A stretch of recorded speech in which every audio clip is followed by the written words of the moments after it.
بسم اللہ الرحمن الرحیم نحمده ونصلي ونسلم على رسوله الكريم اما بعد فاعوذ باللہ من الشیطان الرجیم بسم اللہ الرحمن الرحیم اذهبوا بقمیصی ھذا فالقوه علی وجهه ابیات بصیرہ۔ صدق اللہ مولانا العظیم۔ پچھلا جمعہ شریف بھی تبرکات کا بیان ہوا تھا، پچھلے جمعہ شریف کو بھی۔ یہ ماہ سفر ہے اور سفر کے مہینے میں بہت زیادہ اولیاء کرام کی وفات ہوئی ہے۔ بہت زیادہ اولیاء کرام کے جو عرس مبارک ہے وہ ماہ سفر میں ہے۔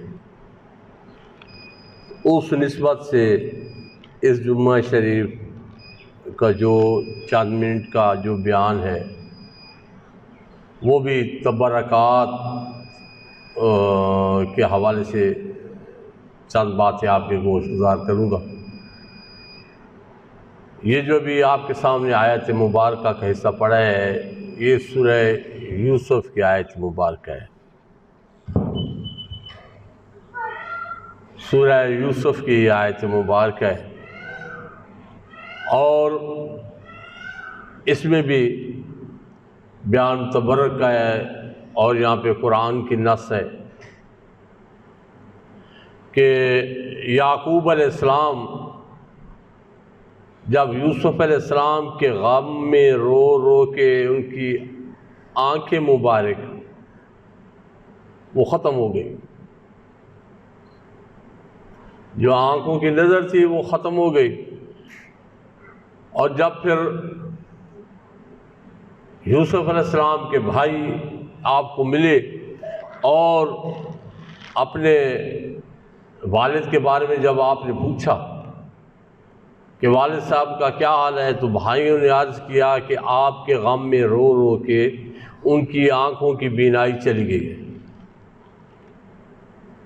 تو یوسف علیہ السلام نے اپنی قمیض مبارک دی اور فرمایا جاؤ یہ میرے باپ کی آنکھوں پہ رکھو اور میرے باپ کی آنکھیں بینا ہو جائیں گی۔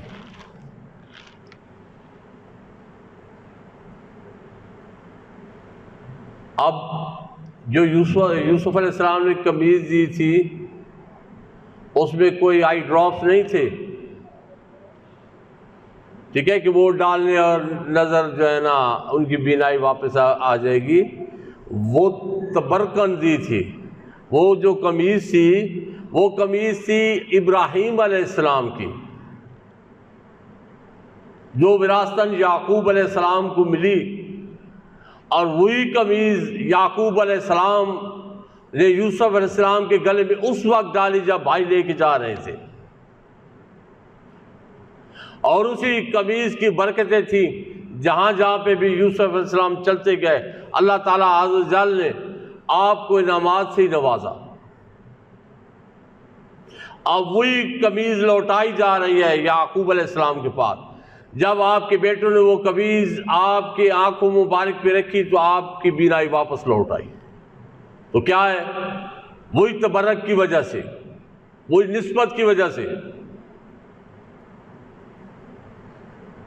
تو یہ جتنے بھی بزرگان کے تبرکات ہیں، یا جس طرح جب کوئی بندہ فوت ہوتا ہے تو اس کے ساتھ اللہ تعالیٰ نے جن کو عنایت کی ہوتا ہے وہ کعبۃ اللہ کا غلاف اس کا کوئی حصہ وہ کفن میں رکھ دیتے ہیں، یا اور کسی کوئی بزرگ کسی اللہ عز و جل کے ولی کی کوئی چیز، کوئی قمیض کا ٹکڑا وہ رکھ دیتے ہیں۔ اب اس کی جو ہے نا اس کی ہم لیں گے حدیث مبارکہ سے آگے وضاحت۔ جب میرے آقا پاک احمد مجتبیٰ سیدنا محمد مصطفیٰ صلی اللہ علیہ وسلم کی صاحبزادی زینب رضی اللہ تعالیٰ عنہ کی وفات ہو گئی تو یہ ام عطیہ رضی اللہ تعالیٰ عنہ آپ فرماتی ہیں، آپ روایت کرتی ہیں کہ جب ہم نے غسل دے دیا تو عرض کہ یا رسول اللہ وسلم ہم نے غسل دے دیا ہے، تو آپ نے فرمایا یہ میرا تہبند لے جاؤ اور کفن کی جگہ یہ پہنا دو، کفن بنا کے۔ تو یہ کون کر رہا ہے؟ یہ میرے آقا پاک صلی اللہ علیہ وسلم، یہ ان کا حکم ہے، یہ انہوں نے حکم دیا کہ یہ میری قمیض لے جاؤ اور میری بیٹی کا کفن بنا دو۔ اب اسے صاف ظاہر ہو گیا کہ جو خاص الخاص یا خص الخاص کی جو چیز ہوتی ہے وہ اس دنیا میں بھی اس کی برکت ہوتی ہے اور قبر میں بھی اس کی برکت ہوتی ہے۔ آپ نے اپنی چچی فاطمہ بنت اسد سیدنا علی المرتضیٰ کرم اللہ وجہ الکریم کی والدہ صاحبہ، آپ کو بھی اپنے تہبند مبارک کا کفن دیا اور آپ کی قبر مبارک میں کچھ دیر لیٹے رہے میرے آقا پاک احمد مجتبی سیدنا محمد مصطفیٰ صلی اللہ علیہ وسلم۔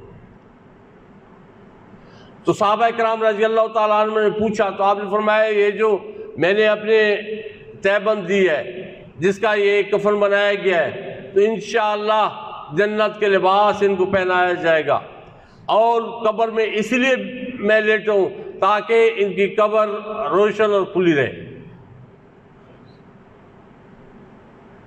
یہ جتنے بھی اولیاء کرام گزرے ہیں ان کے جو بھی تبرکات ہیں، ان کے بعد میں جو گزرے ہیں وہ ان تبرکات کو استعمال کرتے آئے ہیں، حیات میں بھی اور قبور میں بھی۔ عبدالحق محدث دہلوی رحمۃ اللہ تعالیٰ علیہ کے والد صاحب سیف الدین قادری رحمۃ اللہ تعالیٰ علیہ، آپ نے فرمایا تھا کہ بیٹا جب میں فوت ہو جاؤں تو جو بخشش کے کلمات ہیں وہ ایک کاغذ پہ لکھ دینا اور میرے ساتھ رکھ دینا۔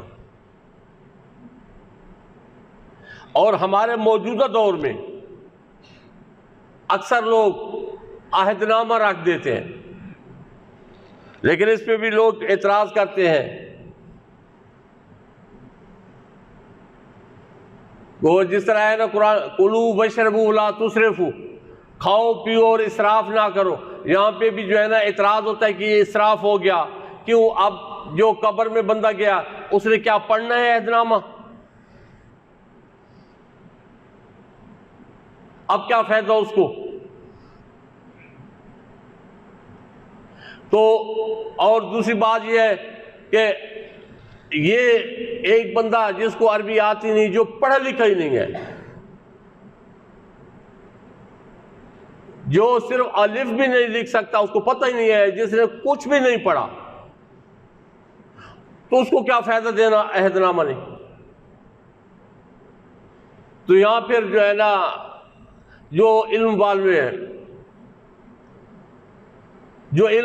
انہوں نے پھر اس کا بہت خوبصورت جواب دیا ہے، اور علمی جواب ہے کہ جب بندہ فوت ہو جاتا ہے، ایک بندہ ہے اجمی ہے،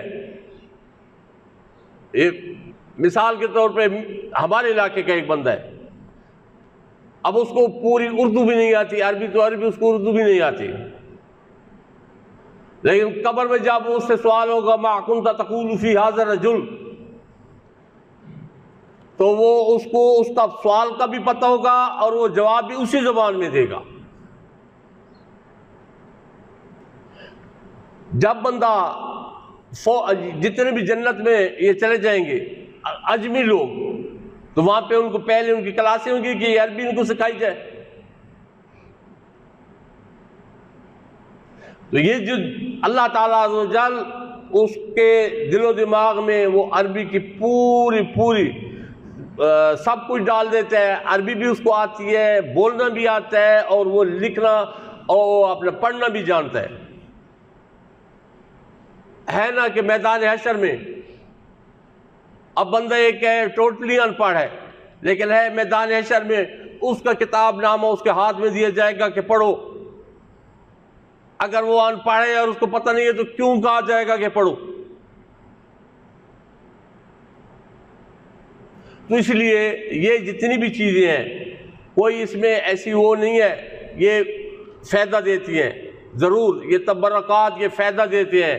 اور ایک بزرگ کا واقعہ ہے کہ انہوں نے ایک روایت ہے، یہ فوت ہونے سے پہلے انہوں نے یہ وصیت کی تھی کہ جب میں فوت ہو جاؤں تو میرے ماتھے کے اوپر، یا دو باتیں ہیں، دو روایت، یا یہ فرمایا تھا میرے ماتھے کے اوپر، یا یہ فرمایا تھا میرے سینے کے اوپر بسم اللہ الرحمن الرحیم لکھ دینا۔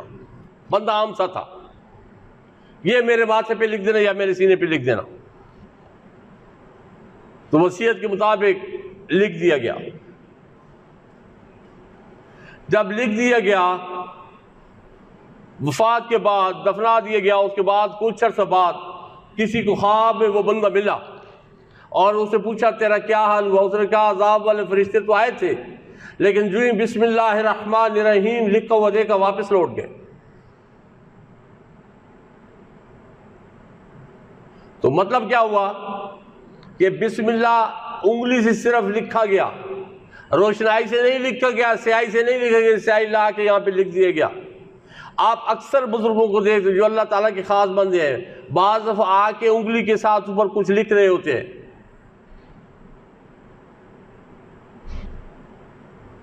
تو یہ جتنے بھی بزرگوں کے تبرکات ہیں، یہ بندے کے لیے اس دنیا میں بھی فائدہ ہے ان کا، قبر میں بھی ان کا فائدہ ہوگا۔